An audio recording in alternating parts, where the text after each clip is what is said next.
கர்நாடகத்தில் தமிழர்கள் மீதான தாக்குதலை தடுத்து நிறுத்தவும் தமிழர்களுக்கு பாதுகாப்பு வழங்கவும் நடவடிக்கை எடுக்க கோரி தமிழக உரிமைக்கான மாணவர் கூட்டமைப்பினர் சென்னை டிஜிபி அலுவலகத்தில் மனு கொடுத்தனர்.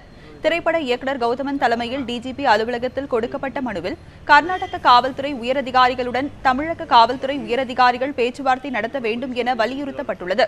பின்னர் செய்தியாளர்களிடம் பேசிய இயக்குநர் கௌதமன், காவிரி நதிநீர் பிரச்சினை தொடர்பாக இரு மாநிலங்களிலும் நிலவும் அசாதாரணமான நிலையை போக்க மத்திய அரசு நடவடிக்கை எடுக்க வேண்டும் என வலியுறுத்தினார்.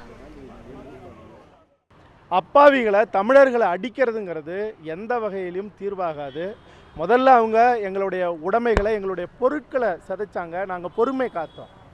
இப்போ அதன் பிறகு எங்களுடைய உறவுகளை எங்களுடைய தமிழர்களை அடிக்கிறதுங்கிறது சொல்ல முடியாத ஒரு மன கொந்தளிப்பை உருவாக்கியிருக்கு. ஆக இன்னமும் நாங்கள் சட்டத்தின் மேலே நீதி நம்பிக்கை வச்சு அமைதி காக்கிறோம், ஒரு அறத்தோடு நடந்துக்கிறோம்.